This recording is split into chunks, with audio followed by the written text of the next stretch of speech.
अरे अरे बाबा पालेंगे। खुश रहो बेटा। प्रणाम समझी। प्रणाम प्रणाम। बैठी बैठी। बैठी। कब अली हैं? अभी अली हैं। हाँ दी। और का हाल चल बा? सब ठीक ठाक बा। बबुआ जी हम चाहत रहनी है कि मधु के हमारे साथ विदा कर देती तो ठीक रही। हाँ हाँ हमरा तो कोनो प्रॉब्लम नहीं है, बस खाली चूंकि सब चाहत रहे कि दुर्गा पूजा घर ही में सबका संगे मनावे। ए मोहन, दुर्गा पूजा में वही 5 दिन बाकी बा। प्रणाम बाबूजी। खुश रहो बाबू।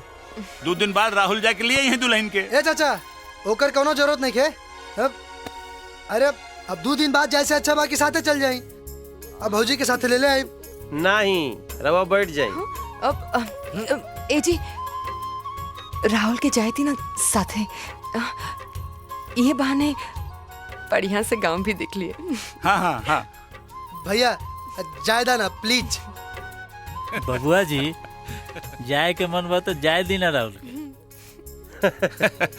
रौरा नहीं की जानो तो कोना चक्कर में जाए के कहता। ए, अब सपोर्ट करत नहीं तो ले जाई, बाकी रौरे भोग। अब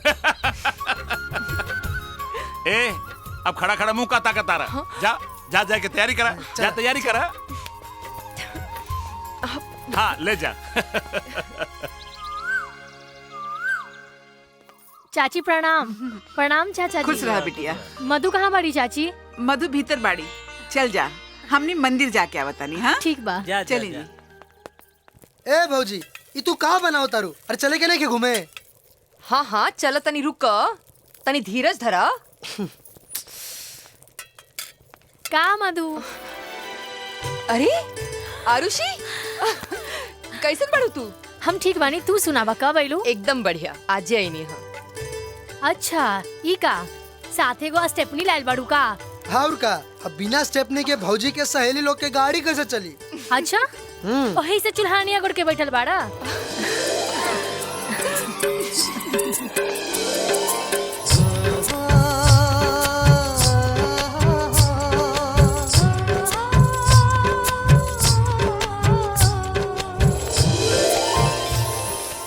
भगोरे के तब परवे करी कसम से भौजी।